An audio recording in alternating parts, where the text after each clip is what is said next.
Welcome to the Thicc and Spooky Ghouls podcast, where we discuss all things strange, paranormal, and unexplained. These episodes are live recorded on Twitch and cut to fit Spotify's format. If you want to catch us live, we do our podcast once a month on Twitch. All right, welcome back, everybody. Can you guys hear us? Can you guys see us? Welcome back. Thank you for waiting through us through that ad. I hope you guys enjoyed our very, very special share from Neon about his personal paranormal experiences. So it was really, really brave of him to come over here and talk about it. Like I said, some people are very judgmental and critical about others, and that's not the space for us here. And we need to be more understanding. And your experience might not be the same as others, but it doesn't make others' experiences invalid. So let's go ahead and say hello to them and see how we're doing over here. Hi, my loves. Hey. Hello. Welcome back. Thank you. We embrace the weird, the unknown, and the paranormal Spooky. here. Yeah, That's right. Because we the Thicc and Exactly. Ghouls. We got lots of love to give. I cannot talk. My brain function is still guys. But it's okay. Blah. Next is Little Dracula channeling, it's fine. Meso. You're right. Beautiful Meso. What are you going to talk about today, my lovely? All right. I actually have 3 different cryptids I'm going to talk about today. Spoil me, mommy. so- Spoil me harder. Oh no, just making it rain. No, I'm sorry, I can't focus now. What? No, I can't talk. Sorry. I'm blushing. So Suffering succotash. oh my. Oh dear. Oh. It's making me blush. I'm too pale for that. You'll be able to tell immediately. So, I am white as a ghost, so you'll see it all immediately. She makes me blush a lot, though, so you know. You watch the podcast, you know that. Look, Stop being so Daku has that power. awesome and beautiful. I can't help it. Stop it. You stop it, Daku. You're talking about yourself. Thanks. But what do you have? You have 3 topics for us. Let's go. I do. I have 3. So it's actually Papa Quartra kind of inspired me when he was on our podcast, and he did some local cryptids from his area. He had some Louisiana. Yeah, and they were really Yeah. they were really neat. So if you haven't seen that, another plug for our Spotify. Yeah, go listen to that. that's on Spotify already. All the episodes are on Spotify, and so we're caught up completely with Spotify as we are to this episode to this day. Yeah. But yes, I have 3 smackaroonies. Spoil me, mommy. Spoil and me harder. So Neon they're- sweats. Oh, yeah. Like, oh man, I I thought see we why were it's done speaking spooky. Respectful sweats Respectfully. from me. Hi, Norik. Welcome in. Norik, hi. Norik. I love you. But yeah, I was kind of inspired by Quartra since he did some local ones. And I was going to do all Ohio-based cryptids, but I found one that's in like Indiana when I was doing research for the Ohio ones that I just had to talk about. And you will see why once I get to that one. But I did 3 also because there's not as much information on some of these more like regional cryptids as there is for ones that are more like popular or ones that are seen kind of like all over the country or sometimes like with the Sasquatch all over the world, right? Oh god. That's a good quote. I like that. It's I like a that good quote. one. But I wanted to discuss some cryptids from my home area, again, inspired by the amazing Papa Quartra. But from my home state of Ohio. Aren't I so lucky? Yay, Ohio. Hey, if you got more cryptids than we do in California, you are winning right now. I would be surprised if California is so big and it has so much like forest and mountains and things. I'd be really shocked. Honestly. But we also are real bored down here, so the imagination may be running running more wild as well, as I will touch on this first one actually, because I think that definitely had something to do with this guy. But the very first one I'll be talking about today is the Loveland Frog. Yes, the Loveland Frog. Yes. Also known as the Loveland Frogman or the Loveland Lizard. He's a froggy. Ooh. So this cryptid is described as a large frog, as the name, standing at about 4 foot tall, so he's barely shorter than me. He's about 4 foot tall with leathery skin. And if Daku, you wouldn't mind pulling up picture 1 I have for a surprise me. for you in your presentation. Yeah, Ooh, you'll see it. my eyeball won't stop running. Oh, that's actually picture 2. Picture 2. The more I said that one's picture 2. Picture 1 is the one with the more froggy looking one. That's 3. That's 3? Yeah, that one. That's the God. first one. This is the first one. This is the first one. Okay, sorry. My slideshow's wrong, you guys. My bad. No, you're right. That one was right. That's right, yeah. The one that looks more like just a giant frog. And you kind of see, oh, they even have like a little picture. A reference of the man with him next to a person, yeah. Size-wise. So that's about as tall as I am. On the left there. That's actually just me. I actually was laughing because Neon's all like 6 foot like me, and Meso are like, what? I'm 5'2". Meso's 4'11", so you are towering over 5 both foot, of us. you know. No, So I would protect you must both. be I would just nice. throw you over my shoulders and just run. Run. We might be too much thickness for throwing over the shoulder, but we appreciate the thoughts. The thoughts and prayers. Look, in time of protecting friends, yeah, strength. I don't know. Maybe I get more arm length. I'm saving y'all somehow. The super strength. But yeah, that is the Loveland Froggy right there. Mm-hmm. That is the general description of him. Though, as you kind of saw, though, there's some varying descriptions of him. But according to legend, oh my god, I'm sorry, my eye is absolutely killing me. According to some legends, the Loveland Frog was first spotted in 1955 at night by a businessman, or some say he was a traveling salesman. Either way, he was traveling about. In one version, he was heading out of the Branch Hill neighborhood when he spotted 3 figures standing on their hind legs along the side of the road. Each figure was about 3 foot tall with leathery skin, similar to what we've heard, and frog faces.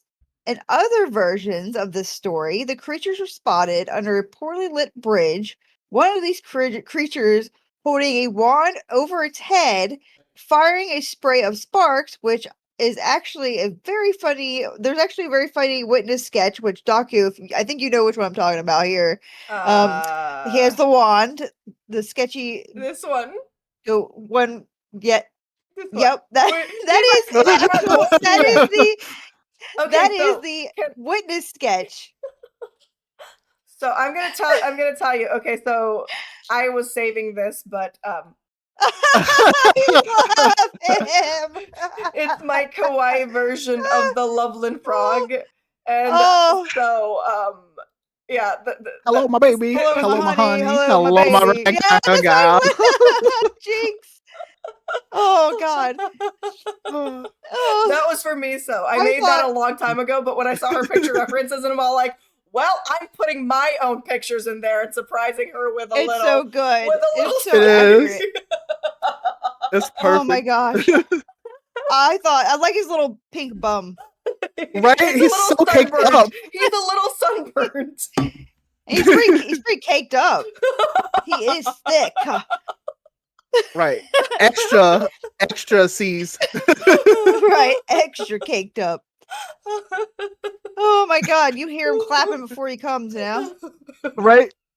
So, what's happening? He's coming. I thought I could hear the clapping. Oh. But as you can see, that witness sketch, I was weak. I was crying. I was trying to do his research. I was reading this little part, and then I scrolled down and I saw that sketch, and I just started dying laughing. I'm like, this is legitimately the fucking sketch that they took for this guy. And I'm like, it kind of just looks like 3 really wrinkly wizards, but you know what? I'll take it. Why is one got like a hump in the chest? Like I think it's supposed to be his back and his head's turned backwards looking at us. Because if you look at how his hands are facing forwards. So that's his back hump. Right. I changed the back humps to back bumps instead. Back bumps, the back bumps. Gave him all the cake instead. That's where the hump should be. Yeah. That's right. The real Fergie style, you know? Right. But I was so weak when I saw that sketch. I was like, they must have not had a lot of character sketch artists on hand. And they just had some guy like, okay, wizard man, no more frog. Like, well, I can't draw a frog, so this is what you're getting. I can't draw a frog, all right? But draw a frog from memory. No. Right, exactly. All right. But yeah, pretty drastic difference. Right, I think it's just forehead wrinkles. Their whole head is bald with just wrinkles all the way down, like a the Star Trek. Oh my God, what is it called? What are they called? The Klingons. Yes, the Klingons. Yeah. Klingon frog people. Oh my God. Today is a good day for spell casting. Oh, I knew you would get a kick out of the Loveland Frog kawaii thing. I love it. Like, it's going in her references, and I'm not going to tell her. I love it so much. I love it so much. Perfect. Oh.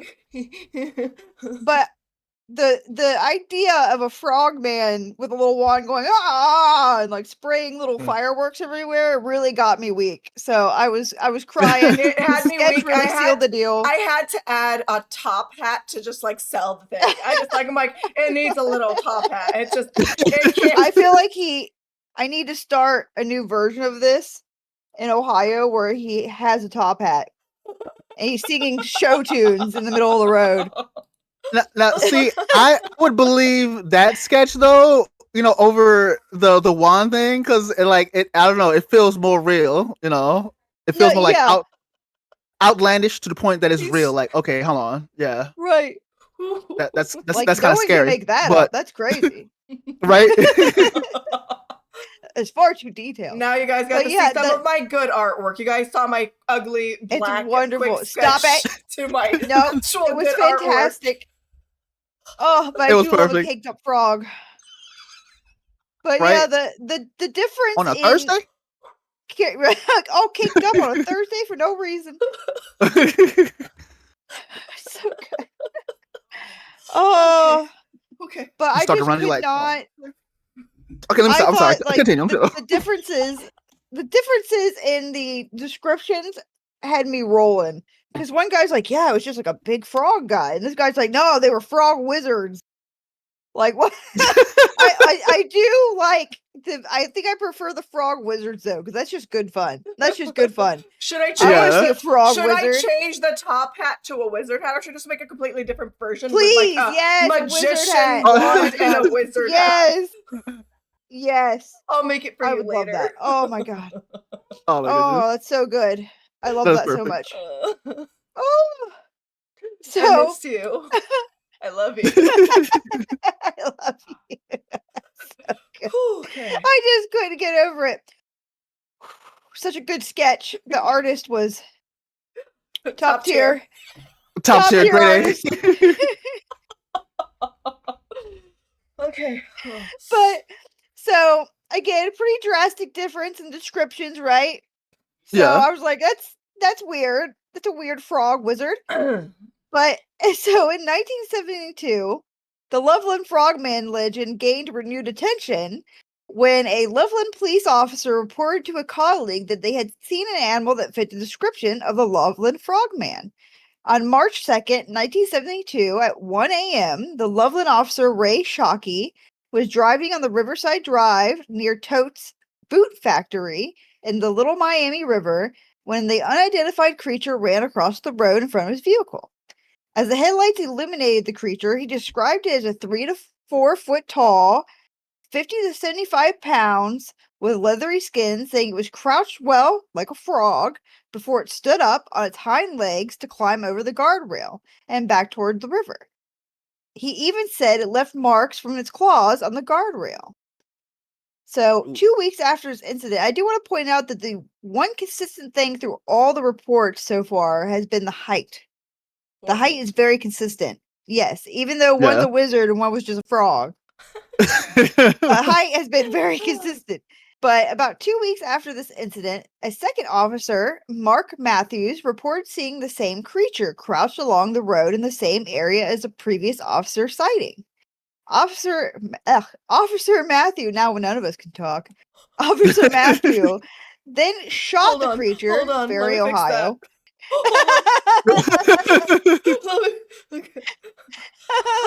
Would you fire a weapon on this dummy caked up frog? How could you shoot such a caked up frog? I'm saying, how could you, but he's Matthew? such a distinguished gentleman. Look at him. How do you shoot a distinguished gentleman? Look at him. How dare you? Right? Thicc and a gentleman? Hold on. That's husbando material right there. Oh my god. Just bounce right off those cheeks. Right? Bulletproof cakes. Why are you shooting at his buttocks? I don't know. It's just the biggest target. It just keeps taking the bullets. I'm actually aiming for its head, but the ass just keeps taking it. I don't know. It's got its own magnetic. It's got its own magnetic field. Gravitational pull. Officer Daniels, fire back. Look, I'm trying to see if I can meet up with him later tonight. Hold up. He's got a very magnetic personality. Come on now. Yeah. He draws you right in. Like, what's your name? What's your number? What part of the forest can I find you in exactly? Oh my God. God. Here often, right? Just by the road. Right. So, Officer Matthew then shot the creature, as we, it's very Ohio. Just immediately started shooting. No questions, nothing. Just pop, pop, pop. And then he put it in his trunk.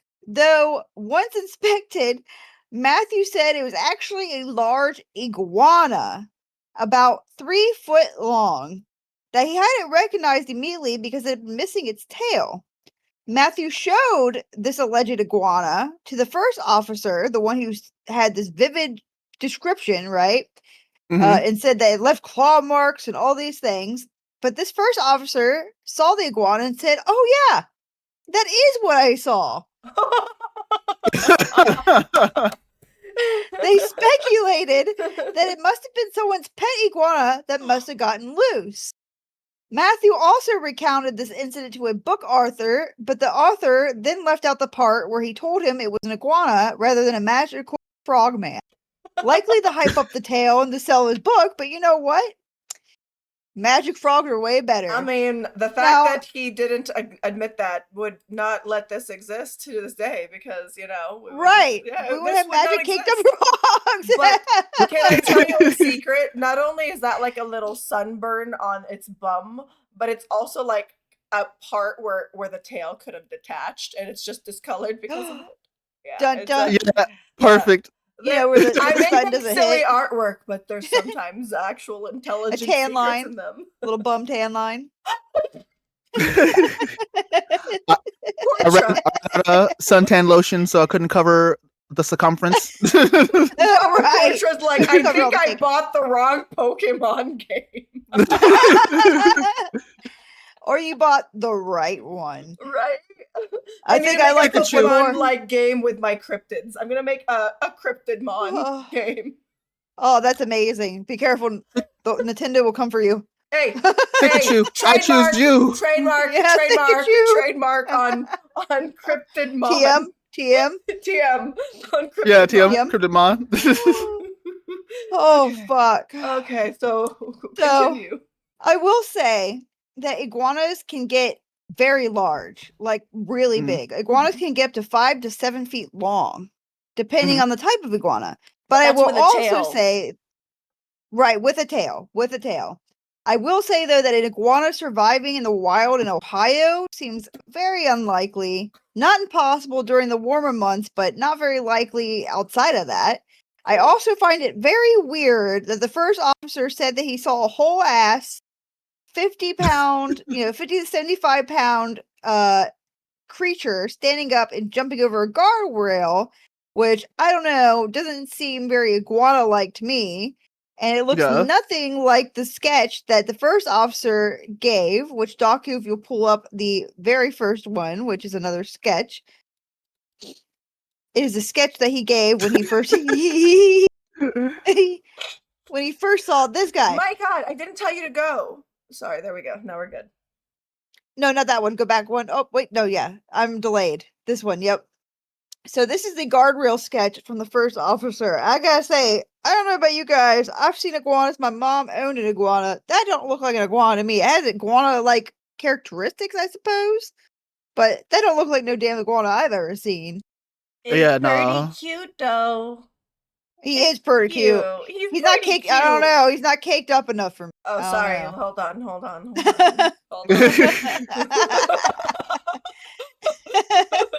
There we go. There we go. That's the one we want right there.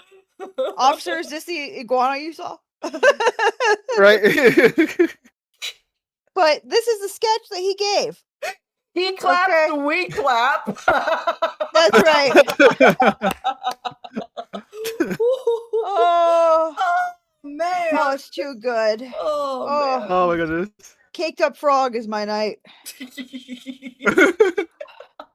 Oh my God. You're welcome. I'm just gonna post that on Twitter and leave no explanation. Caked up frog. And just walk away. Caked up frog. I will not explain. Yep. But yeah, that does not look like the 50 to 75-pound creature that the cop said that he saw, right? I gotta say that looks like it, but an iguana in the trunk, I gotta tell you, that's about 3 foot tall, does not that doesn't seem to match the description to me. Something seems askew. But people's imaginations, as we talked about earlier, right, with the off description of the bat squatch, the one that was just kind of weird. Mm-hmm. People's imaginations are powerful tools, Well, going back to the top of the episode perspective, like Courage, the Cowardly Dog, and Rugrats, where things look different under different pressures, circumstances. Circumstances affect your overall perception. So, and like for someone that maybe he had never seen an iguana before, and his imagination ran wild, and it ran off, and he's like, oh yeah. And you know how some people will see a bear, or they'll go hunting or whatever, and then they'll make up a story like, I shot a 300-pound bear, but and they'll just really exaggerate what they saw to kind of hype it. And it's a small town at the time, especially, maybe he's trying to freak out his other officers. Maybe he was just trying to spin a yarn, maybe that's why. And then when he was finally confronted with what it actually was, which was likely this iguana, he was like, yeah, you got me. Or he was just too embarrassed to be like, no, that wasn't what I saw. I did see what I saw, who knows. But I mean, I could believe it being an iguana, but I really rather believe that it was a magical wizard frog. I like my fun version. I like the I want a caked up wizard frog. Yeah, it's gonna be caked up wizard frog. Caked up wizard frog. And these cops also grew up, hearing the story. So maybe he just really wanted to be a part of that legend, that lore. Or maybe, I gotta tell you, he was just like, I'm tired of people treating me like I'm crazy, or people making crazy. Fun of me. Yeah, I'm just gonna agree with this one guy accept it. Yeah, because that's gonna just make them not pick on me anymore. I can believe that, absolutely. But I gotta say that if he confused an iguana with a 50 to 75-pound wizard frog, that his capabilities and his trustworthiness as a cop maybe should have been called into question. Yeah. I think maybe should have been called into question. And we have Daku running. Though I have to say, funny enough, that low-key kind of fits the description of a kappa, which is a Japanese. Yes. I did a spooky spooky ghoul episode on the kappa. and how they eat the shroomie, in the butthole. I'm gonna talk to. I was gonna bring that up later in the Ghoulish Bites because I'll tell you. The butthole eating kappas. In my notes, Papa Cortra stream kappa, and also first time gummies after taking a week off. Yeah, there's like my time. I have things. Yes, I must say I did a story. I did an episode on the kappa because I find them very fascinating, and I found out that they like to eat the butthole because that's where the soul is. It's in the shirimi. I don't know if I'm pronouncing that right, but I remember remember that they get it right up in there. Right there. Yep. Right up in the butthole. Yep.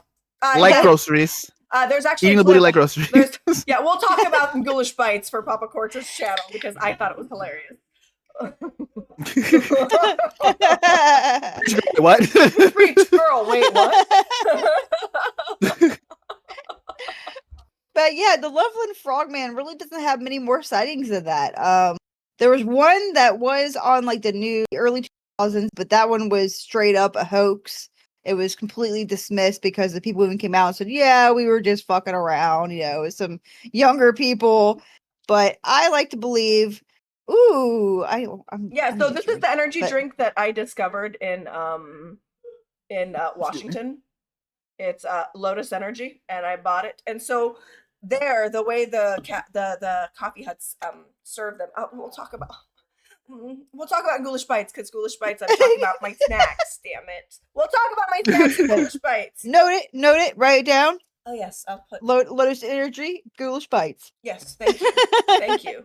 Not a lot of sightings for that guy, but I thought he was really interesting. I think a wizard frog is hilarious, and the sketches really had me rolling. And then now we have the caked up frog from Daku, so I really super glad I picked it. All the winky wonkies.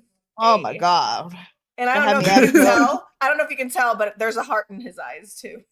There's giant cakes. I'm no better than a man. I just stared at that ass. Right? Not for real. So now we are moving on to cryptid number 2. There we go. I'm gonna say, where's my Daku? There she is. There was a delay with the camera, but we're back. So my next one is right. But I say the power of the ass is just draining everything. It's crazy. Sorry. So my next cryptid is the Charles Mill Lake Monster. Ooh. Nestled between Cleveland and Columbus, Ohio, the Charles Mill Lake Reservoir, which was only about 100 miles from Loveland, Ohio, where our last froggy cryptid pal is located. Wait, I'm sorry, the reservoir was Charles Mill Lake. The Charles Mill Lake Monster. Charles Mill Lake Monster. Oh, a lake monster. You're giving me a second lake monster? Oh, dear. Oh, yes. But this was only about 100 miles from Loveland, Ohio, where our last cryptid froggy pal was. The reservoir was constructed in 1935 by damming the Black Fork of the Mohan River, known for its large catfish population. The lake was also said to be home to a mysterious amphibious creature. The first known encounter with this amphibious beast was in 1959. When teenage boys, baby. I'm so sorry. Hold on, baby. Hold on. Oh my goodness! Oh my god! Tony! Thank you for the subscription. Oh my god! Subs. Holy shit! I usually would not interrupt me so much. That's Jesus. No, that's absolutely worth interrupting. Wow! Thank you. My oh my god! Wow! I'm sorry, you were playing Twerk Hero? What the fuck is Twerk Hero? Twerk Hero is funny enough. Hold on, we were about to say, get the frog in there. Oh, hold on. There we go. Twerk Hero. Twerk Hero. He is. He's a champion. He's the hero we need. But thank you for those 25 gifted subs, Tony. That is so much. That is so sweet of you. Wow. You gifted some to my waifu. You gifted some to Wino. So Hailey, sweet. Rhino, Gabe, my musician friend Gabe. And we've got Hero Sheen. Oh yeah, you gifted so many people. There's a lot of wow. Lots of people. But that's so sweet of you. Subs. And thank you for giving a shout out to what a blessing on this Thicc and Spooky Ghouls podcast. Yeah, that's crazy. Here goes my camera again. Blessed. Please hold. My camera's gonna take a while. The booty is too strong. The camera doesn't want to work. See? I say every time you just It's drain just the booty drains the camera. The camera is locked in on the booty. Right? It's just like right. locked and loaded, baby. Carry on. I have my shot and go ahead. Yeah. So, the first known encounter with this amphibious beast was back in 1959 when teenage boys Denny Patterson, Wayne Armstrong, and Michael Lane claimed to come face to face with it. They claimed they were out at lake at night when they saw a strange 7-foot tall being rise from the black water. They described it as being a huge, armless humanoid with glowing green eyes, large webbed feet, and if Daku, you pull up the picture number 4, there should be 2. And this is connected to the Thicc frog? No, this is No, the Charles no, this Mill is the Charles Mill lake lake creature. monster. Oh, okay. Yeah. Because I was about to say, like, yeah, that's a drastic change and I like far more scarier. right, yeah, no. This one is a spooky boy. And Although thank the you second for those picture is my 100 favorite. biddies, Hailey. Thank you for those 100 biddies, Hailey. Just saying. Oh, it this now. is sweet. Yeah, my wife will Hailey over there. My favorite is the first one's scary. With The the second little one, arms? This one's cute. cracks me up. Yes, I like the little derpy. I love the little derpy. Yeah, he's like It's a got chody little arms. lizard. Yeah. See, I feel like that's the more dangerous one because you're like, oh, and the next thing you know, his mouth is open up. Well, it kind of gives me. I can't remember the Japanese. It's a Japanese artist who does like really creepy. It's like a lot of schoolgirls, but they're like, With the creepy oh my god, what's faces. his name? Oh my Jinji Yes. Ito? Yeah. Yes. Gingy. That's who that reminds me of. That's what that art reminds me of. Honestly, Yeah. all the I spiral still and feel it. everything. Yeah. But that was my favorite also because he's got those little nubbin arms. It's so cute. It is so freaking Junji cute. Ito, okay. Jinji Ito, thank you. Yes. That's exactly what that reminds me of. He's kind of got derpy eyes, you know? They're kind of looking in 2 different directions. Yeah. I don't know where he's looking at. Oh, no, those are 2 different renditions of what they saw. This, like I said, the second one's my favorite because he's kind of got them little nubbins The little arms. and little gooby eyes, and that makes me laugh. And that's way less scary than the first one. The first one, I'm like, if I saw that, I would. I'd probably shit my pants either way. like, but I die today. yeah, I die today. yeah. No, that one is like swamp monster. Holy shit! I'm out of here. Especially at 7 foot tall. Although seeing the other one at 7 foot tall, with especially as we discussed how short I am, I'd be like, oh well, I'm about to be somebody's snack, dude. This is I'm screwed. I'm screwed. I've admitted I've already admitted to my fate. I've accepted it. It's fine. I just sit down like, all right, let's do this. This is how it happens. I don't run fast, bro. I got these little Vienna sausage legs. This is it for me. This is it. You're just like, you know what? I didn't want to be here anyway. Go ahead, Monster. Go ahead. I'm like, I'm done. But the teen boys, obviously terrified, as I'm sure, like we said, all of us would feel. They ran away from the scene, and they even reported what they had witnessed to the local authorities. Said local authorities made their way to the reservoir to see what the boys had reported seeing. They did not discover a creature, but they did discover tracks along the shore.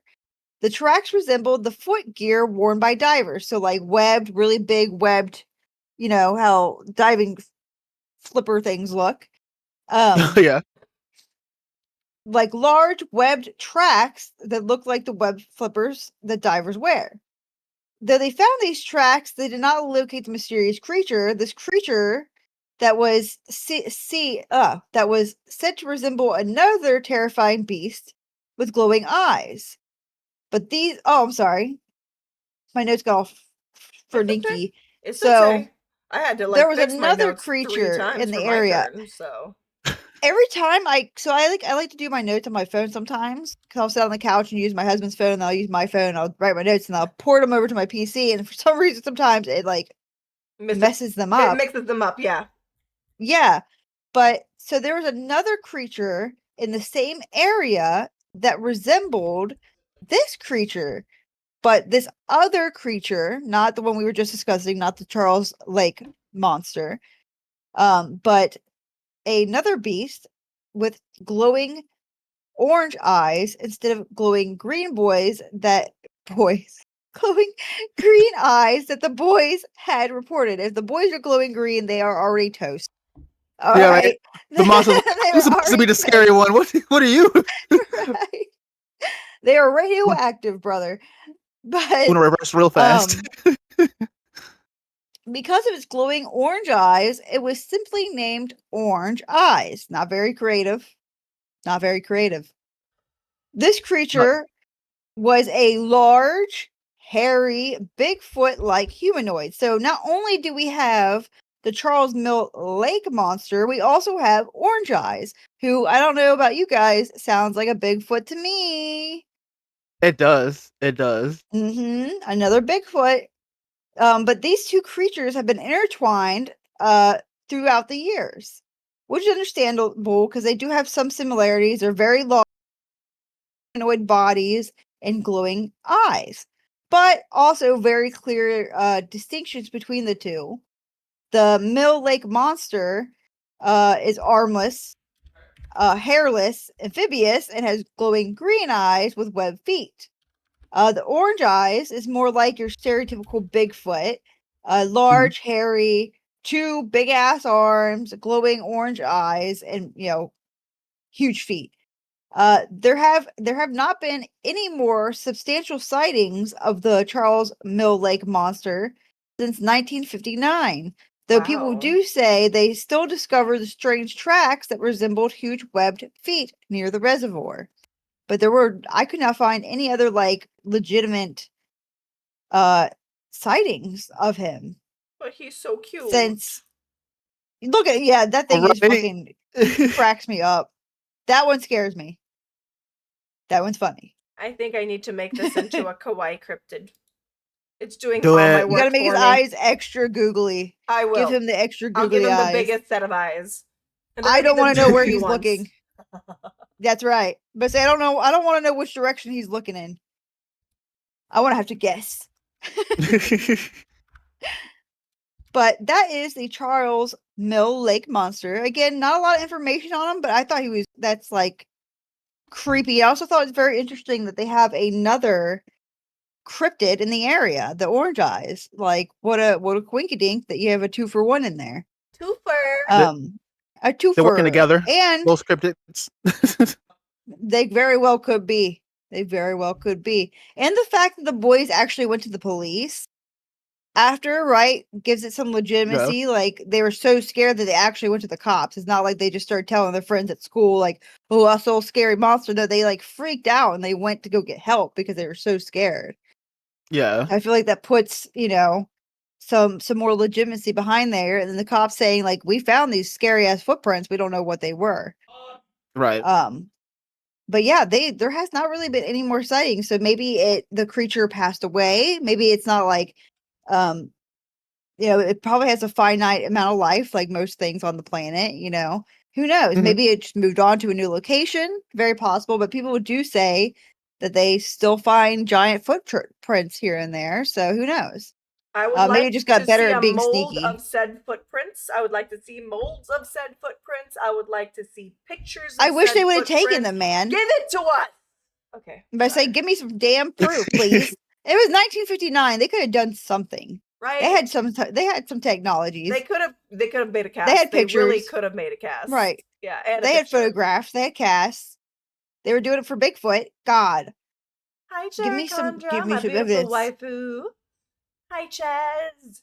Yeah, Jericondra's here. The other waifu and the waifu squad. We gets love full. Jericondra. I bet say we have quite the oh my god. My brain. The lineup of waifus. No, or the grouping of waifus. What do we call that? Harem. Oh my god. Oh, Harem. I was gonna say quite squad. the harem.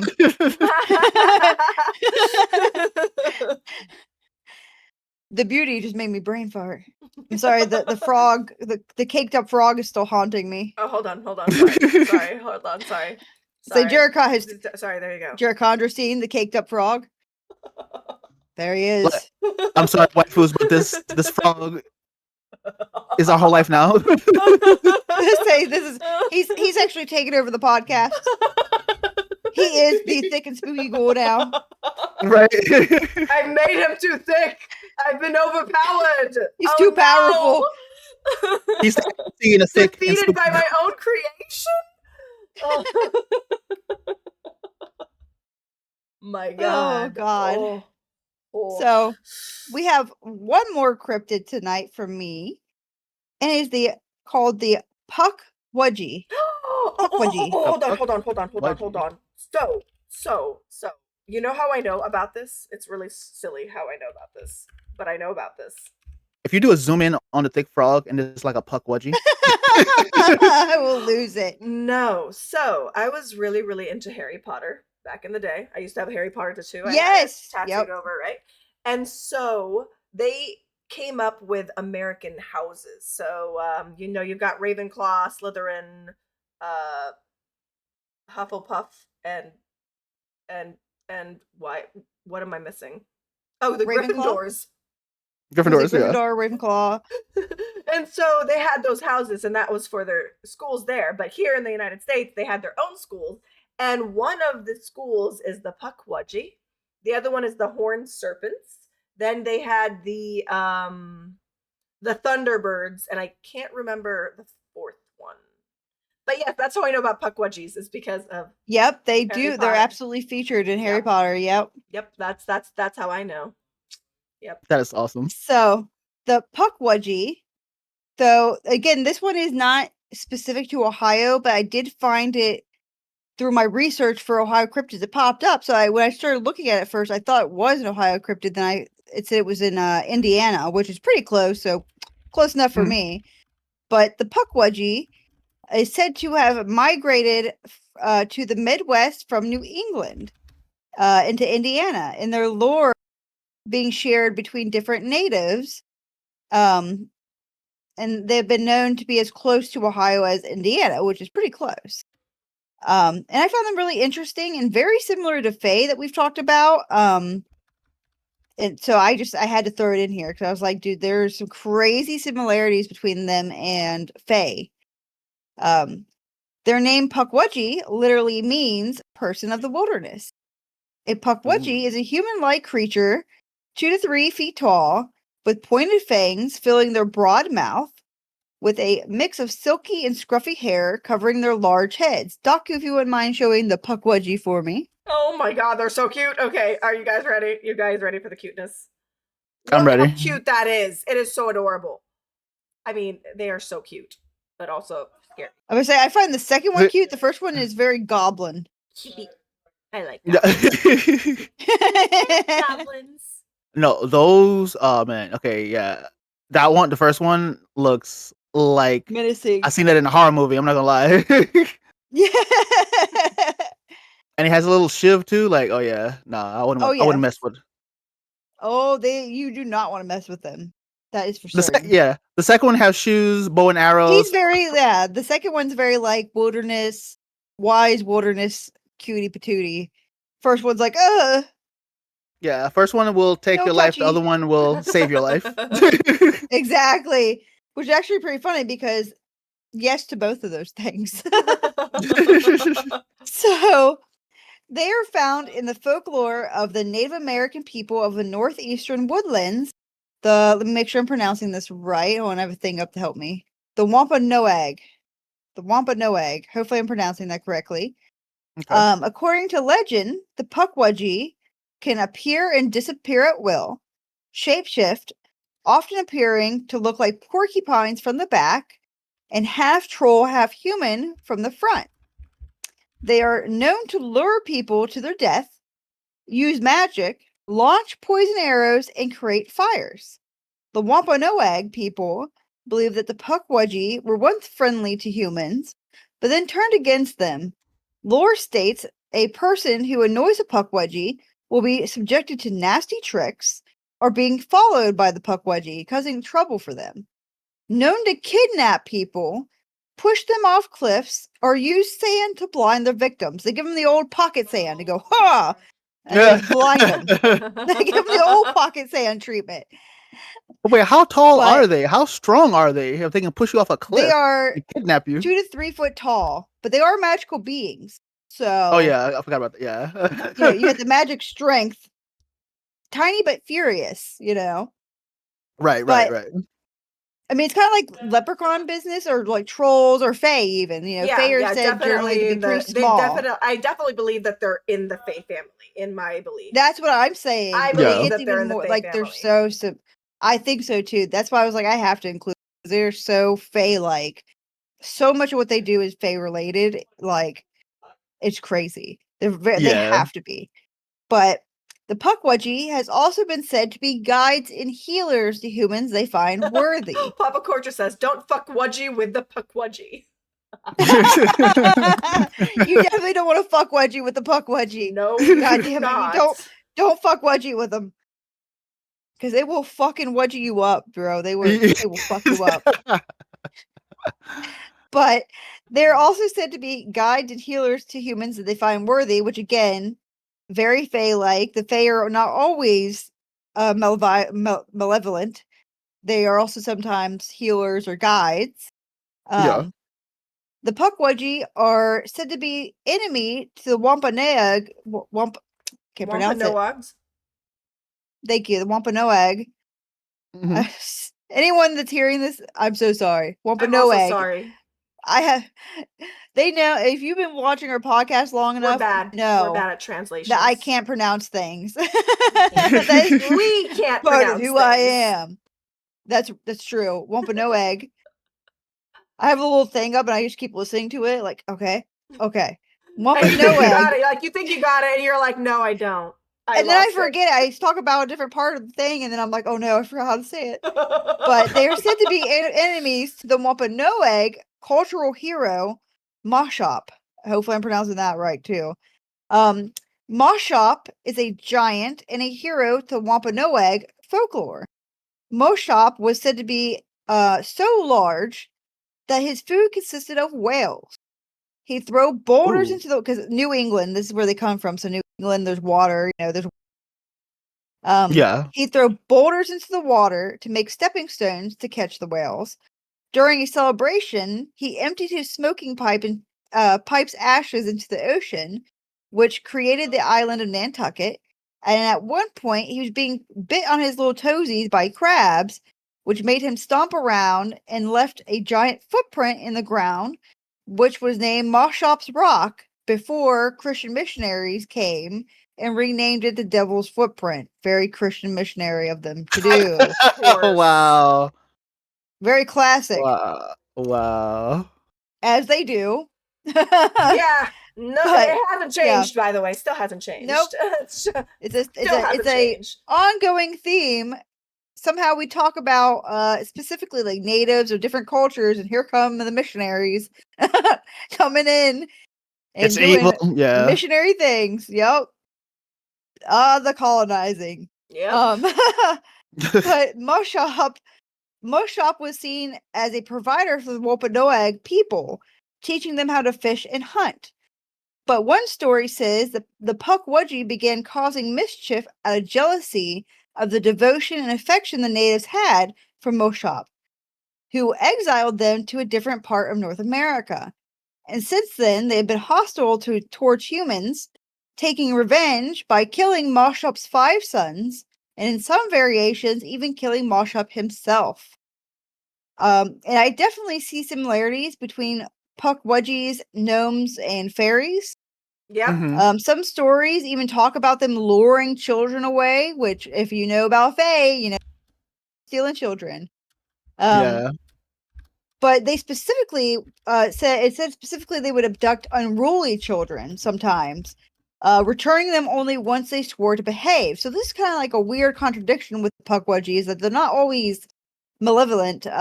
Sometimes they kidnap kids, kind of like Krampus, and are like, hey, you better watch it, you little shit. All right. I'm only going to tell you once. Are you going to be good? And they're like, yeah, I'll be good, I swear to God. And then they let them go back home. But this was said to probably have been a way for the Wampanoag people to teach their children to behave, how to act, which we've talked about this with a lot of folklore and legends and cryptids, that they were used as ways to teach people things that were dangerous or how to behave or things don't go into the woods at night because it's dangerous, but they would say it's because, this and this will snatch you or this will happen to you if you don't behave. The Pukwudgie will come and get you.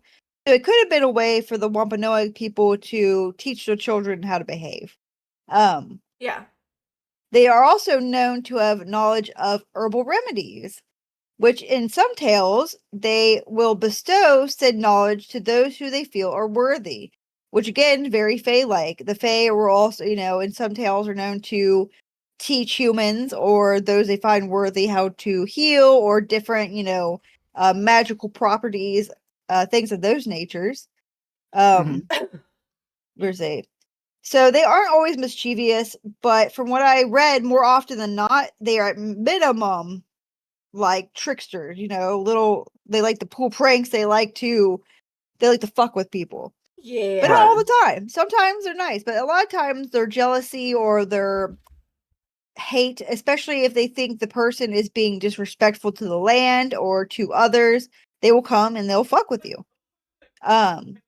They are also known to use their magic to exact retribution on people they found disrespectful, selfish, or those who mistreated the land, like I just said. But they were also said on occasion to guide Wampanoag hunters away from danger or into protected areas. So they're both tricksters and protectors. Again, very strong face similarities. They have to be in the same. Again, this is what we talk about with like Sasquatch stuff. They're so similar to Fae, but in a completely different part of the world. Like, Fae were very popular in like Europe and different like Asian countries, things of that nature. The Fae were a lot more popular before, they kind of came over to the Americas and stuff like that. And this was already here. So you see these similarities between cryptids and folklore in different parts of the world. I find that very interesting.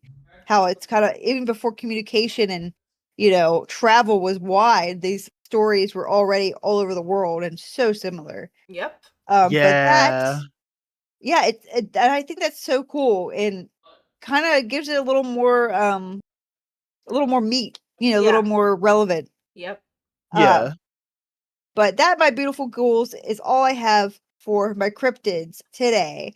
I'm sure there's more Ohio cryptids to cover at some point, but I just thought those guys were so cool. Yeah, so another thing with the Pukwudgies, aside from their common association with the Wampanoag, they're actually often found and are often associated with, I don't know if you guys know what the Bridgewater Triangle is. I don't. Okay, No. so the Bridgewater Triangle is about like a 200 square foot mile area in southern Massachusetts, and it's actually known for having a lot of sightings of paranormal phenomena, cryptids such as the Pukwudgies. There also like a lot of UFO sightings have been in this general area, and a lot of sightings of like giant snakes, ghostly apparitions. So it's this like triangle. No. It's a triangle of energy that harnesses and has all of these, and it's called the Bridgewater Triangle. Maybe I can cover it in a spooky slumber party sometime and give you guys more. I like that, yeah. Everything it covers. But yeah, so they are actually associated with the Bridgewater Triangle. So that's another thing with the Pukwudgie. And the thing with the Pukwudgie is a lot of the we're gonna go back to the Harry Potter talk, even though I don't support them anymore. But it's just very relevant to what we're talking about. No, fuck J.K. Rowling. But I got rid of my tattoo. My tattoo is gone. My tattoo is gone. This is when, yeah. But anyways, she's 90% mold at this point. So within that triangle is actually where all of the houses that she chose for her American houses, though there were creatures that you would find in the triangle. So like the horned serpents, the thunderbirds, and all that stuff are also that makes sense. In this triangle. So I just thought that you might wanted to hear that. No, that's fantastic to know. But say because I didn't see. Well, again, I was focusing on like the Wampanoag one, but they came from New England, so that makes sense that would be where they kind of like originated from, and all that jazz. So like southern Massachusetts. That's really cool. It's like a 200 square foot mile area of a lot of strong paranormal not psychological energy, right? Just like paranormal energy. Paranormal energy, lots of cryptids, lots of alien sightings there. So yeah, Right. that's yeah. So that's the Bridgewater Triangle. We'll talk about yeah. I think I should bring it up to a spooky slumber party. I think it'd be fun to bring it up in a spooky slumber party and just talk about it real quick. I think so too. All right. So, did you want to do say anything else, my dear, before we go on a break? Before we get into the ghoulish bites of it all? Nope, that's it. What'd you Just think? all my spooky babies. What'd you think, Neon, of her things? We talked about the Loveland Frogman with the thickest of the thick. Hold on. The thickest frog around. We gotta flash him. We gotta flash. Yeah. We got the we got the Loveland Frogman. The Loveland. Loveland. All he wants to do is just make love. All right. Yeah, right. And the lake monster, the Charles Mills lake monster, and the Pukwudgie. Pukwudgie. The Pukwudgies. Yeah, so we're gonna do a quick and train. Oh, what were you saying? Go, please. Oh, I was gonna say, I think it's like, okay, like out of all of them, like, okay, like, well, the lake monster one, it's an interesting story, and it does feel like it could be very much real. And like, how many people actually go in, like, actually explore lakes to the fullest? No. You know, Right. So you never know. The Pukwudgies one actually, to me, is like the most terrifying out of all three. The thick frog actually saved it for me. But they're just so cute. Look how cute they are. Oh my god, they're adorable. I just think I don't know about that, cute. Chief. Oh. I think they're cute. No, I can. When it comes to like stuff tied to Native American beliefs and stuff, I like guarantee you, like 100% find it like the most believable stuff, because when it comes to different tribes, they are connected to like more nature, and they are connected to like more mysticism. I think I said that right. Right. Yeah. Mystic stuff like that too. So yeah. I, like, without a doubt, believe like Pukwudgies are real, and I would not at all want to cross anyone and do anything disrespectful. Have one after me, like Well, especially because like they're fae. They're absolutely fae. Oh, for sure. You can't convince me otherwise. Well, the thing is, there's actually a lot of, like, for me, I feel like, because we've covered a lot of stories, and it always ties back to some of the cryptids that we've mentioned, that we've talked about, that's still undiscovered to this day, is often rooted back to the indigenous tribes area. Yep. They had their own stories of pretty much the same creature that you hear about. So there's actually a really sad thing that goes on with people that try and make things a little more legit by trying to come up with some information that's like, oh, because of this, there was an indigenous tribe that said this and that, but like just using that as to like a way to fluff up the story. But when there's actual genuine stories that you can find in indigenous tribes, like if they like they're like their stories about it, then for me it's just like, I feel like it's got more backing as being a real, actual, undiscovered creature. And yeah, I think it's absolutely cool. Yeah.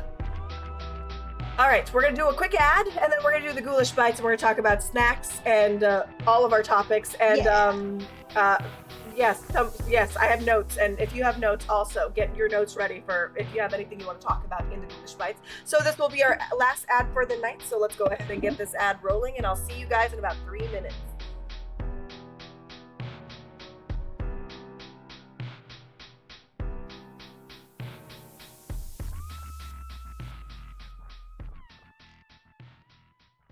Guess what time it is? It's time for some ghoulish bites. Trick or treat. Come on in. Have some late night treats for the mind of the spooky ghouls. Hi. Hello. We're on to the ghoulish bites. And for our lovely guest here, Neon, the ghoulish bites is actually just like the closing thing that we do in the channel. It's a segment that's separate on Spotify. Sorry, my brain is shutting down on Spotify, and and we just talk about like things relating to the topic, or go on extended rants about something relating to that, or if we haven't caught up with each other in so long, we just talk about here, and we always talk about our favorite snacks, and usually we start this with asking the guest, "What is your current favorite snack?" My current favorite snack is I have to say glazed donuts. Ooh. Do you have a specific brand? Is it like Krispy Kreme, Dunkin' Donuts? Does it matter the brand? Or do you have like a favorite donut shop that you have to get it from? I prefer Krispy Kremes, but we haven't had Krispy Kremes in a long time. So we get our donuts from I think Ghouls, and I like the cake sourdough glazed donuts. So good. Did you say cake? We have a cake for you. Oh, well, I'm gonna say we got some cake for you. Oh yeah. You can call him Krispy Kreme. I want his donuts right now. Let's go.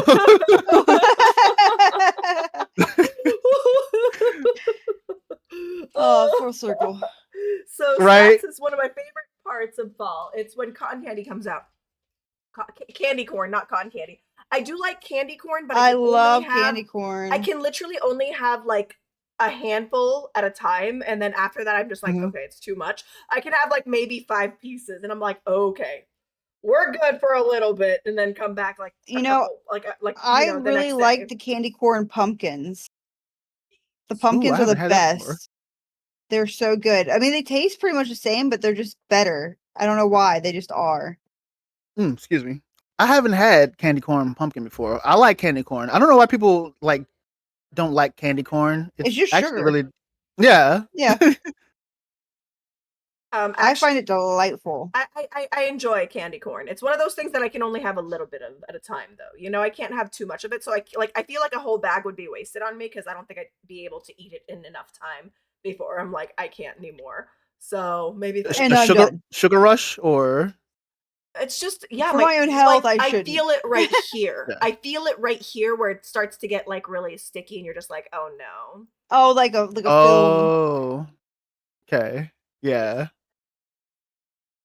Oh, so your favorite snack. Sorry, we got distracted by candy corn. How did we get to candy corn? Oh, Redneck. Redneck was talking about candy corn. Sorry, Molik. How did we get to candy corn? What was your favorite one? Sorry, Neon. I said nano. That's not right. It's neon.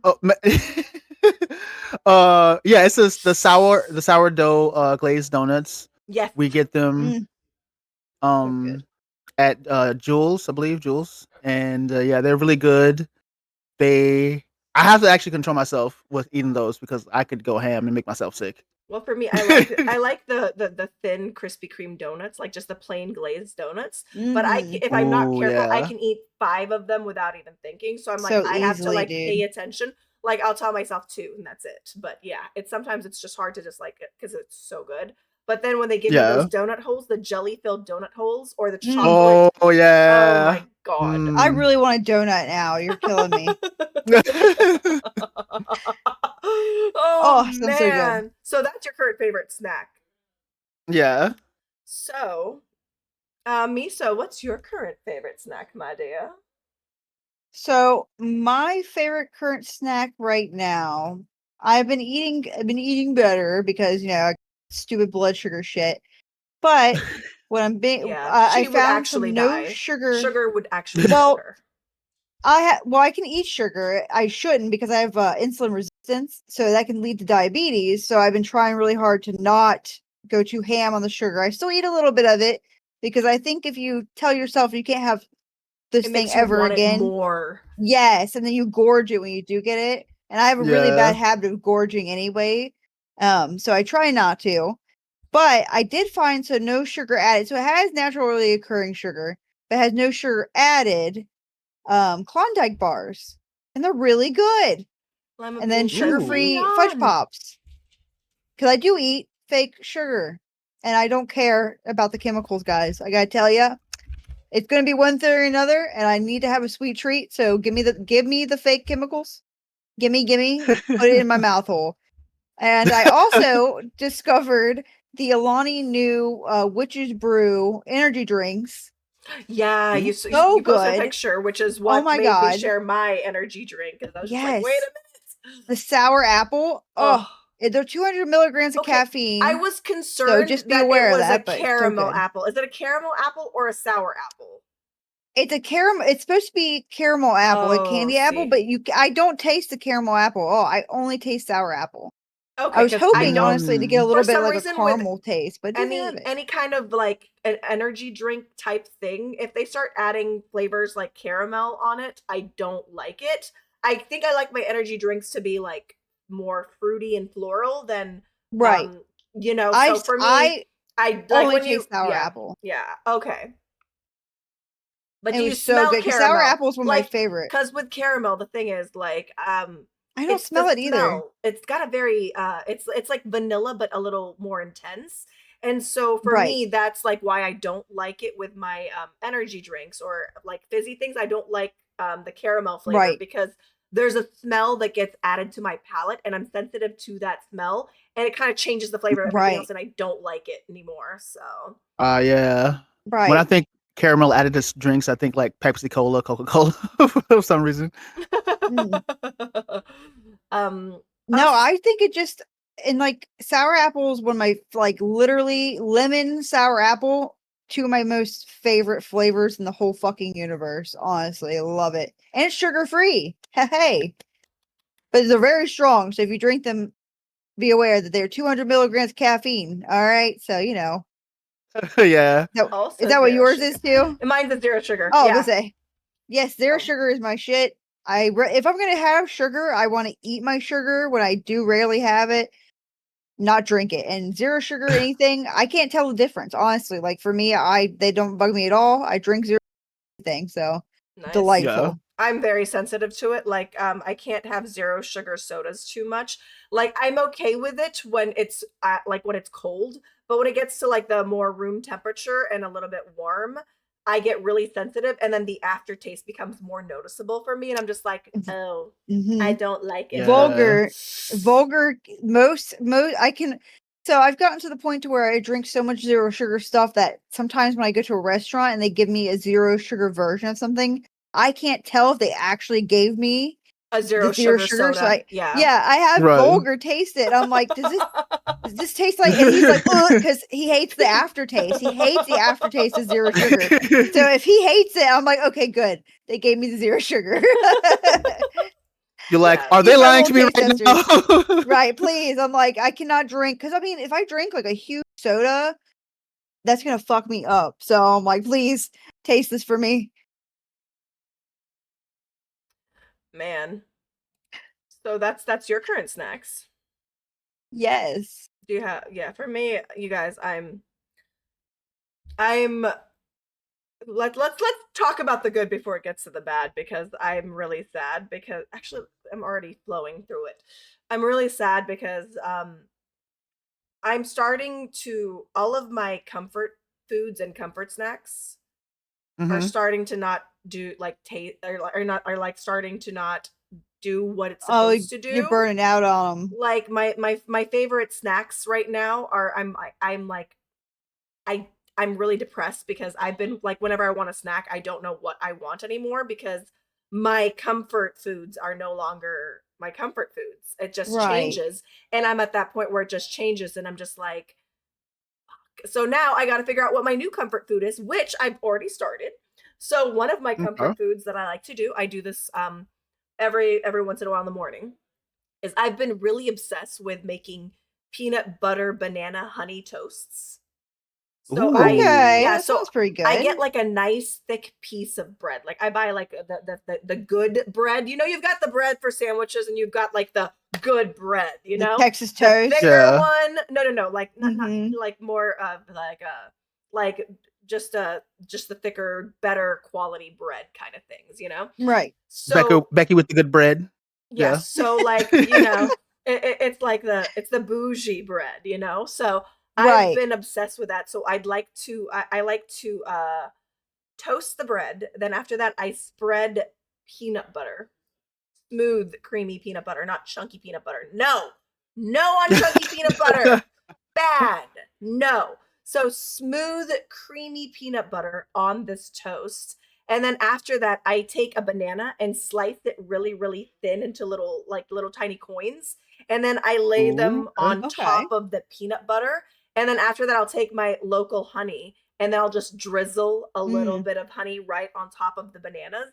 And so I'll literally, this has been my comfort food. So whenever I don't know what to eat, I'll just make myself a peanut butter banana honey toast. It's just it's like, I don't know what else to go to. So this is what I'm going to go to now. So that's one thing that I've learned in my new snack thing, since all of my comfort foods are are upsetting. And I'm really stressed because like the last 2 times I've had sushi, it has not tasted good.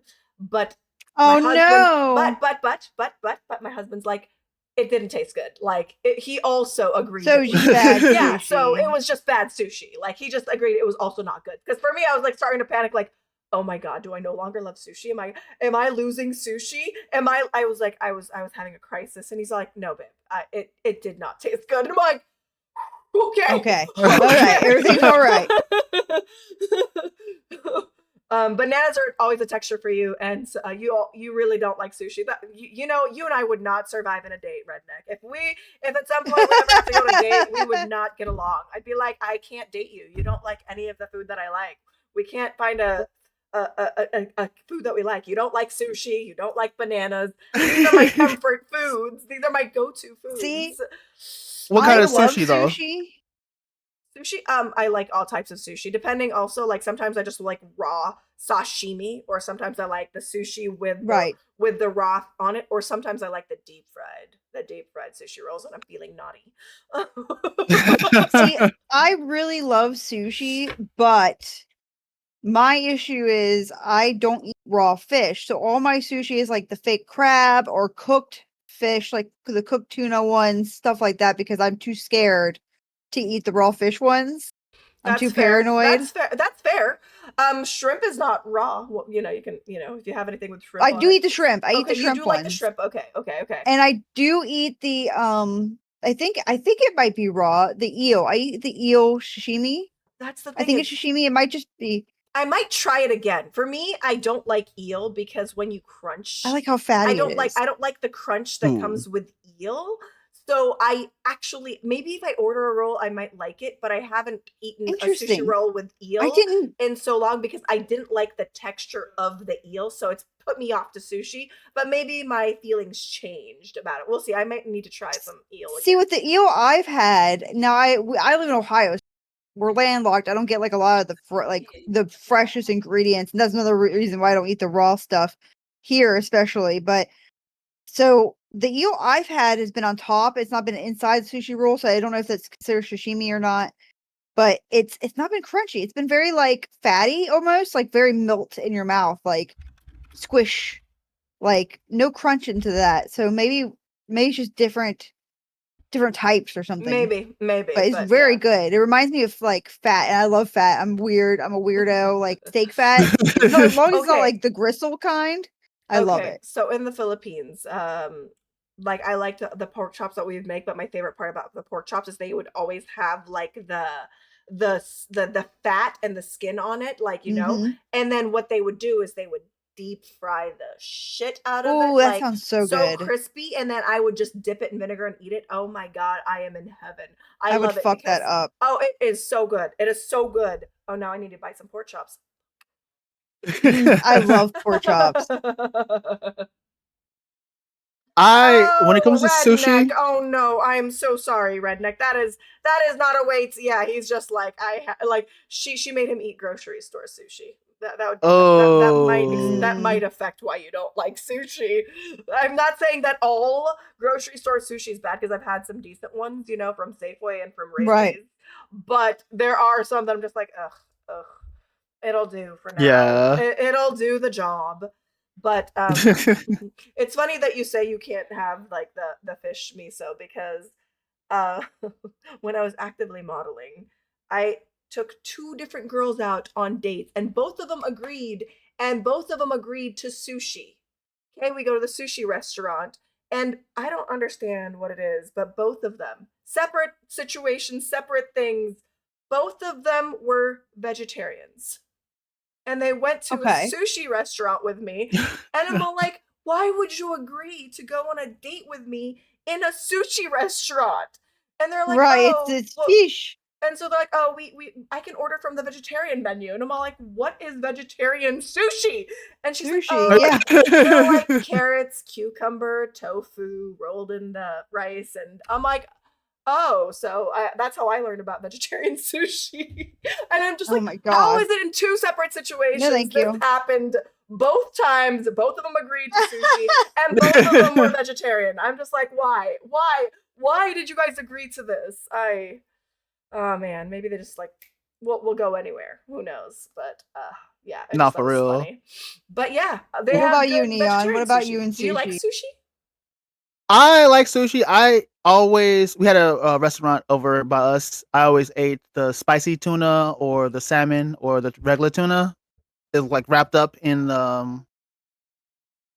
like a California roll or something like that. Mm-hmm. Well, however sushi is made. I cannot eat shrimp though, because I am allergic to shrimp.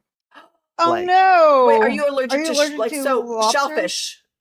Shellfish or just shrimp? I may be allergic to shellfish. I tried imitation crab and I was okay, but shrimp, no, one shrimp I get like a little tickle in the back of my throat. The second shrimp, I'm guessing you can't eat crab, like real crab. Probably can't.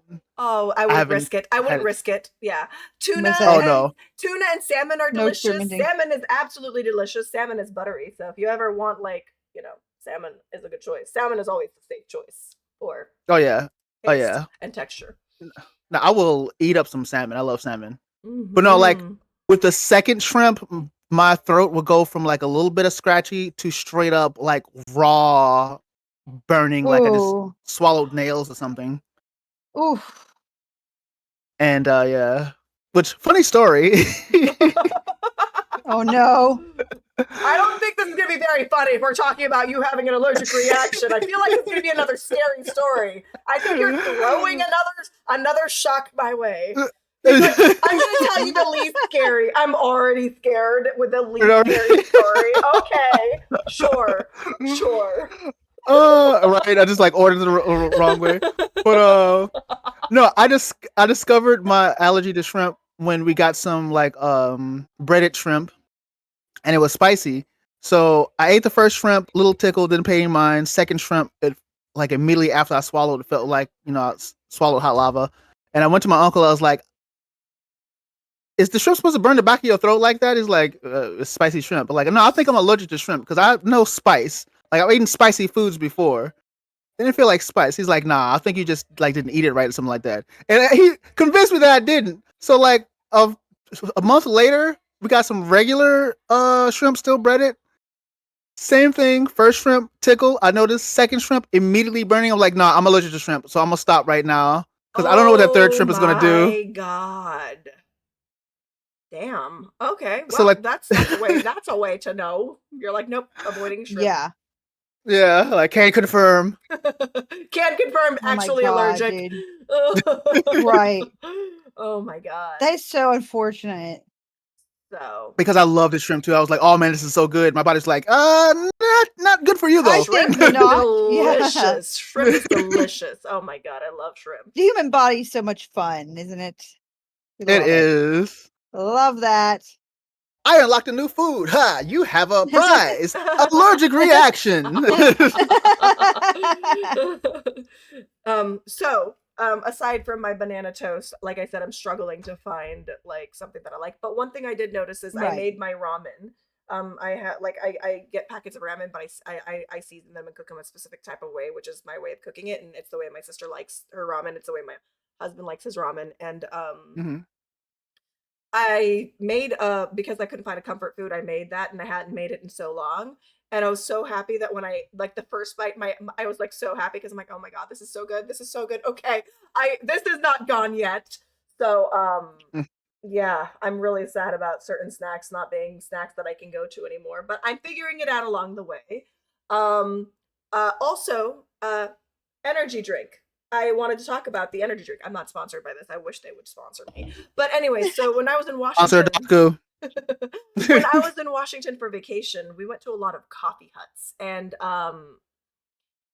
coffee huts have different things, and they also had like the Red Bull refreshers, and I was talking about how they have the Lotus refreshers, which are like energy drink cocktails, pretty much. It's kind of like Dutch Bros' Rebels that they have. So every coffee hut now had like a coffee section, and then they had their energy section, you know? And so when I was there, I went to a couple shops, and I kept on seeing Lotus Energy as like their cocktail. So they would have the Red Bull cocktail, but then they would have the Lotus cocktail. And I'm like, what is the Lotus cocktail? And I'm thinking it's like a concoction of the lotus flower. So I'm like, maybe it's like the lotus flower or something like that. So they're like, oh, it's an energy drink. And I'm like, I've never heard of this energy drink before, but it's really popular in Washington.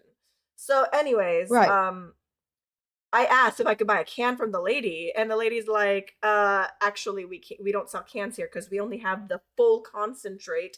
And what we do is we take a little bit of that and mix it Yeah, with you our don't want stuff. that. And so they're like that, like they have big bottles. And I'm like, oh, so I was really bummed out because I'm like, I really like this energy drink. They're not going to be in my area when I go back home. So now I'm bummed that I found a comfort food that's not going to be something I can have. And then I looked online, and apparently they have their own energy drinks that were already reduced. And the Lotus energy drink has like all the colors of the rainbow because it's all the colors of the different chakras, the different chakra energy. Love that. So I got the purple one, and then I just ordered the pink one. So we'll see what the pink one tastes like. And this one is flavored like elderberry. It's really, really good, and I really enjoy it. This is the zero sugar. I haven't like I saw they sell the ones with sugar, but I went with the zero sugar instead. Oh, that's awesome. Yeah, and I really, really enjoyed it. So that's another comfort thing, and I'm glad that I was able to get it. It's a little expensive, but you know, I'll enjoy it while I can. Treat yourself, yeah, but right, right. And yeah. So that's that. Like, I really enjoyed my trip in Washington, and I really love the coffee huts. But I'm so glad you deserved it. Now that we've talked snacks, I had a couple things that I want to bring up here, right? So this week I was unable to stream because I had like a emergency extraction of a tooth because Friday I had like a sore in the back of my like a pain on the back of my molar over here. And so I went to bed, and then the next day in the morning I woke up, and it was excruciatingly painful. Like, my gums were swollen, they were bleeding, my jaw was in so much pain. And then I had like a tension headache right over here, and it was just so painful. And I took some ibuprofens. The ibuprofens didn't do shit. And so it was very painful. And so my husband's like, okay, we'll see how it is. Give it 24 hours. Maybe it'll be fine or anything like that. So the next day, which was Sunday, no, Saturday, it was because Saturday was Baguette's birthday, and we did her birthday things that day. But Sunday, I woke up, and it was a little less painful, but still painful. And I'm like, okay, it still kind of hurts. So I looked up my dentist, and my dentist's office is closed on Sunday and Monday. Okay. For me, I was already stressed out because of the pain, and I was just so uncomfortable. But my biggest fear was, I think I started grinding my teeth again. I'm hoping I didn't crack it. That was like what I was thinking. I'm like, oh my God. But in my brain, I'm like, you cracked a tooth. You cracked a tooth. Like, in my brain, it's like, it's a crack. And so the next day on Monday, it was even more painful on Monday. So it was painful on Saturday, a little okay on Sunday, but even more painful on Monday. So finally I'm like, okay. So I left the voicemail for my dentist on Monday, and then Tuesday they called me back and set me up with a same day appointment with my dentist's brother, because my dentist was out of town on vacation. So he sent me to his brother's practice. Anyways, so as soon as they do the x-rays and they put it on the thing, and I look at the x-rays, I already see the fracture. Like, before they even talk to me about it, and I see this x-ray, I already know, like, I already see it. Like, you know, I know how to read the x-ray, and I'm all like, that looks like a crack. That looks like a crack. So anyways, he's all like, so are you aware that you grind your teeth? And I'm all like, yes, I used to grind my teeth in high school. It stopped a little bit, and then I think it started up again in the past, like, maybe month or so. I think I started grinding it again because I was starting to feel some like tension every now and then. I feel like the jaw muscles would like hurt, or my jaw would also start to lock up again. So part of me is like, okay, I'm back to the teeth grinding. And so the dentist is like, oh, okay, well, are you like, he goes, so for most people, when they grind their teeth, they grind forward and backwards. And for you, and some other people, like some people, like not very many, but they grind their teeth side to side in their sleep.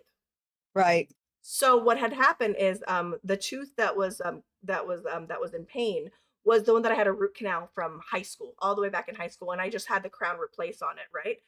So Yeah. in my sleep, because I was grinding side to side, I had managed to crack the crown. Oh.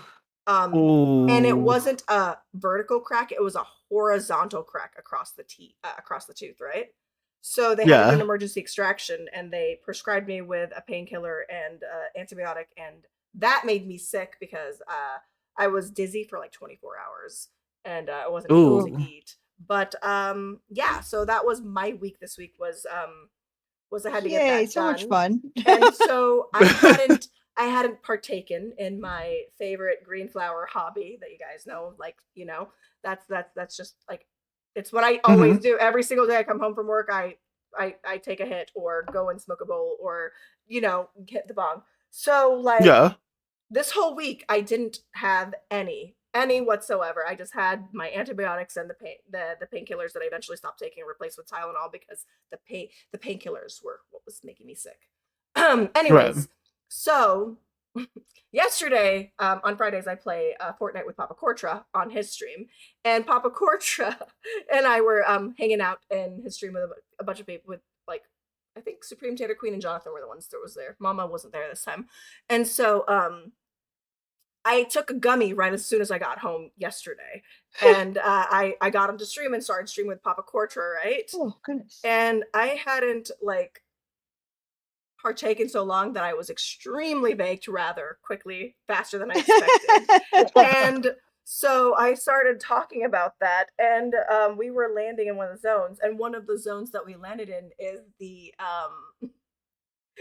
Kappa factory. Kappa. And so when we landed to the Kappa factory, Supreme Tater Queen asked what the mascot was, which is a kappa, like a kappa, which is a topic that Meso covers. It's a topic that Meso covers. That's why I wanted to bring it up here. And so, and she talked about in the beginning of the podcast, it's a turtle-like creature that has an obsession with cucumbers and just loves cucumbers, but it also like will eat out your like it will target your butthole, eat your ass, and it will. And there's a game that they play that pokes your butthole as like a part of this like thing, right? Yep. And so I That's started for the talking, boozles. and so I am all like, "Oh, let me tell you about kappas to Supreme Tater Queen." I'm like, now that you've asked, let me go ahead and bring this up in Papa Cortra's stream. So, let me give a shout out to Papa Cortra if you guys want it. I think he deleted it, so I think he deleted it. But yeah, it was on Friday, and so I was talking about Meso's topic, the kappa, and I was talking about it, and so his stream, there was a lot of conversation about booty holes, booty souls because of the kappa, and I wanted to make sure that Meso it's so good was aware that she came up in our Fortnite game, and I decided to give the knowledge I learned from Meso and share that knowledge to Cortra about that booty and Jonathan and Supreme Tater Queen. Everybody knows where your soul is, right up in your ass. Right up in there. But yeah, they say the eyes are the window to the soul. Hold on. What episode did we the brown eye in? If you guys wanted to know about the kappas and the shirimi, that's already on Spotify. I don't remember what episodes, but yeah. There's a topic where she covers a yokai called the shirimi, which tries to steal your power from your butthole. And then the other the other one that she talks about is the kappa, which is the one that tries to eat your booty hole. So I shared both that to our lovely Papa Cortra. The mythical ball in the I couldn't remember how to pronounce it. The mythical ball in your asshole, the shirimi, and the kappa like to try to take is called the Shirako Adama. The Shirako Adama! Yes. The Shirako Adama. I feel like those two. No, go ahead. Well, just right in your butt. No, seriously, you need to listen to it. If you haven't heard it yet, Neon, it's funny. She covers the Kappa and she also covers the Surimi in 2 different episodes because we covered yokai episodes this time around. And those are the 2 lovely ones that she covered, and they're hilarious. Oh, you betcha, Kortra. Oh there is God. a name for the spiritual anal bead in a There Shirakoadama. is. I definitely gotta check it out. Okay, but so I feel like those two had a conversation like, okay, what's the best way to get to the souls? Like the booty hole. Okay. But how do we do it? Well, we have to, we have to suck the power from it. Like, no, just go right in there. So there's no power. Just go. Yeah, they get in there. Yeah, episode 10. Thicc and Spooky Ghouls. Episode 10. Episode 10, part 1. You started that. Part 1 is the Kappa. If you guys wanted to hear about the Kappa with the cucumber and the eating of the power of your butthole. Booty hole. And like then the other one is, hold on, when did we cover that one? Oh, it was Vegas Stream, the Silly Billy episode. And that's episode 14, and she talks about the Shirimi, which is the one that will try and steal your power from your butthole. But I make a joke that I feel like it's going to be like they're going to be 2 giant kaijus of the Kappa versus the Shirimi fighting over this one-tied victim, and it's going to be like a Godzilla war. Fighting right over their fucking butthole. They need to make it happen. Poor little guy. Oh my God, like Godzilla, but trying to eat ass. Is that right? And then so that's the yokai episodes. Those are funny episodes if you guys wanted to listen to it. Both of them are covered by the lovely Meso. She is hilarious and has a great knack of choosing the best yokais to cover for the podcast, and I love her for it. But let's get a little serious here. They're just there like, yo, that person is thick. You know they got a lot of soul. They're gonna be going after your frog. Hold on, you said soul. Don't go after his soul. They're lining up like, no. That soul will feed us for years. He must have quite the Shirakodama. Yeah, right. The poor Loveland Frog is going to be the one that's tied up while these 2 yokai kaiju fight. Okay, but on the more serious topic, there's a lot of conversation going on. So we're going to get really serious. It's going to get a little political, but I just feel like it's a throwback to something we talked about in the beginning of this year. So there's a lot of conversation about specific individuals declining health, right? And okay, yes. For our January episode this year, I covered this seer, this person who has 80% of her predictions be pretty accurate. Oh, yes. So I covered Baba Vanga, who was our topic on January this year, and that would be episode 16. So Thicc and Spooky Ghouls, episode 16, you can find Baba Vanga. We talk about the predictions that she had for 2025. And one of her predictions for 2025 was a specific individual was going to get sick and die this year. So that was one of the predictions that she had mentioned.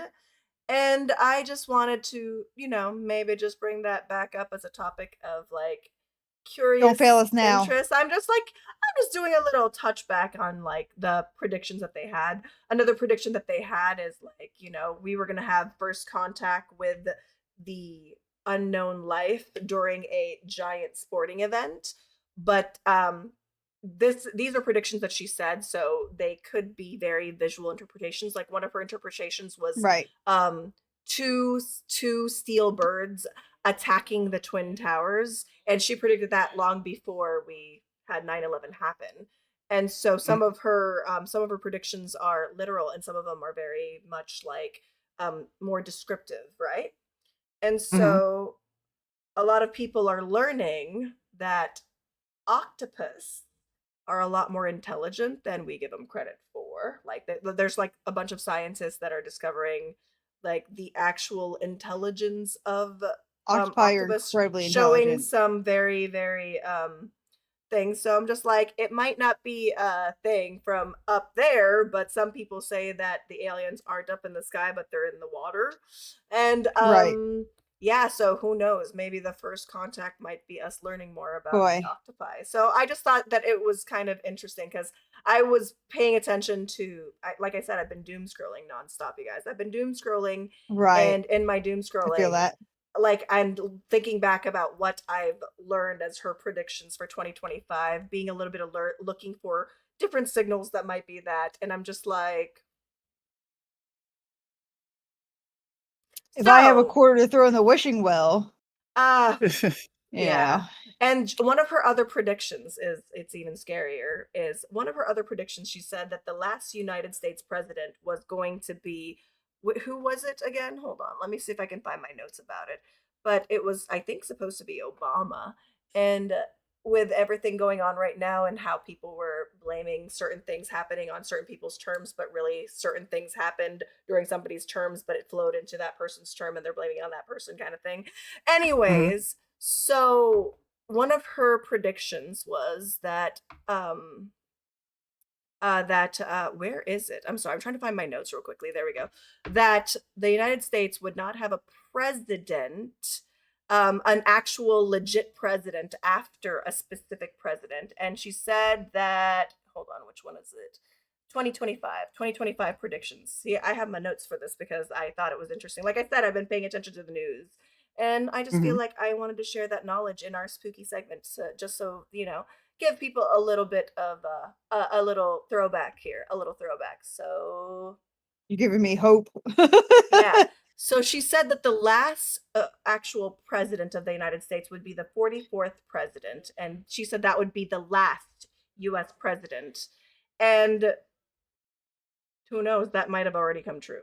So with everything going on with politics and certain things going through and certain things being passed and certain things not being passed, who knows? So I just, I don't want to end this in a doom scroll thing, but I just thought it was very, No, very this is ending it interesting. in hope. Well, I'm very hopeful the that she's predicting right the in some alternate senses. the alternate is Oh, not train.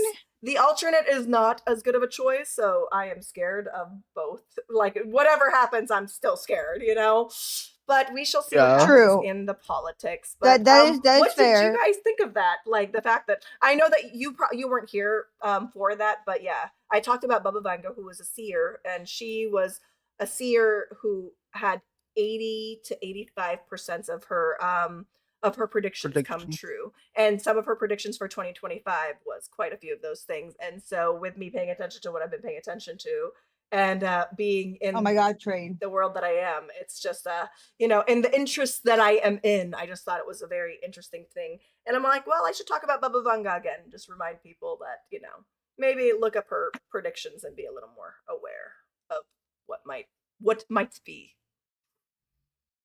It is actually very interesting, like foreseeing the future and stuff.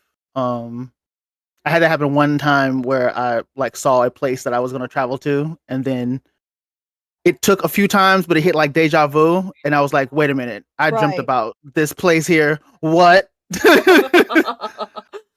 But yeah, do you guys have anything else you want to bring up, or do we want to start our conclusion for the podcast and find a lucky soul to raid over to? I think that's all for me, my beautiful dear. So Meso, I think next month is the one that we is it September that we're gonna have a sooner podcast, or is it October that we're, because there's one that you're gonna have to do a podcast earlier in the month than. Oh yes. Is it this month? October is the earlier October. Okay, so September we're still good. So yeah. Thank you so much for joining us, Neon. I hope you had fun. Is this your first guest appearance in a paranormal podcast or in a podcast in general?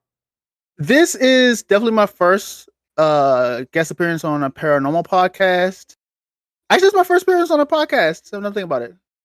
Yeah, it's actually So I had fun. It was a vibe. Like I knew I was gonna have fun with. I love y'all. Y'all like big vibes and stuff. Oh, you're amazing. No, appreciate you. We really appreciate wonderful. you coming in and joining us. I hope you had a good time. I hope I had a phenomenal time with us, and I hope you enjoyed us enough to come back. Oh yes, most definitely want to come back. Yes, yes. You're not required to, but if you wanted to, you are welcome to come back. Oh, and guys, sure. Neon also has a podcast. Yes, Neon, he if you want does. to plug your Go podcast ahead and as plug well. your information for us. Yes. So Plug it. my podcast, I almost straight up just did like the commands, like this is my stream. But I have the browser open so I can this link to YouTube. So I have. I gotta remember send me to the go back. link and I can post it, babes. Or you can send me the link and I'll post it just for you. enter her in Discord, or Yeah. Yeah. So Yeah. I'm gonna put it in this chat here. Okay, I'll pull it out. Give me 1 second. Meso, you're gonna disappear for just a second. Oh no, Meso's still there. Oh. Hey. So that's where my podcast is right now. I have 3 episodes so far. It's called the Neon Vibeverse. We talk about content creation. We talk about mental health, balancing between life and content creation, and it's a chance for like my guests to like share their experiences along the way. Because if you're someone that's just getting into content creation and trying to like learn how to do it, you have so many different people out there to give so many different whacked out advice. From making it sound like you have to do it a certain way in order to, or making it sound like it's going to be the most dreadful thing in the world. You better be ready to commit your life to. And it's nuts. And also the more important thing too is to showcase that there's more to content creation than what everyone sees. And that we as content creators, the legit ones, we just, want to vibe out, maybe make it into a career, maybe just as a hobby. We just cool. Right. It's nothing, like to put someone on a pedestal for or to have a parasocial relationship with. It's just, we just want to have fun. That's it.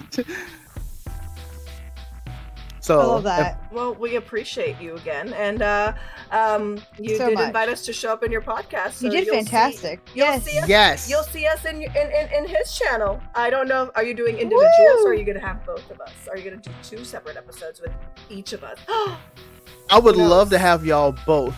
Oh. My mind was like, you made it sound sus.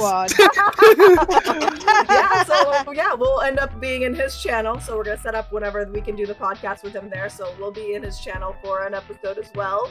And crossovers, yeah, right? Yeah. And let me go ahead and find a target for the raid. But before we go, we appreciate everyone that came in and hung out with us for as long as you did, especially for the ones that just came in with a raid that just hung out. We thank you for hanging out with us. We appreciate it. I hope you enjoyed the content. I hope you found the content interesting. Thank you so much, Wino. It was good seeing your face. Thank you for giving me that raid. And thank you to not Bellatrix. Her name is not Bellatrix. Hannabella, right? Hannabelectra. There we go. Sorry, I'm bad. And don't forget, Daku, we gotta do our little exit out. Oh yeah, we will. And also thank you, Tony Snow, for those fucking insane gifted subs. We appreciate it. No, really. Thank you so much. I will eventually get the Patreon going for the Thicc and Spooky Ghouls podcast, and then I need to make a Facebook page. I know I haven't gotten around to it, but I will get to it. I am going to make sure that I get to it. So do it at your own pace. You don't have to. Yes, before we go, we usually do our little outro, and our guest gets to partake in our little outro. So the way it works is, I say the first part, and then our guests say the middle part, and then Meso closes that out with her sassy, smooth way.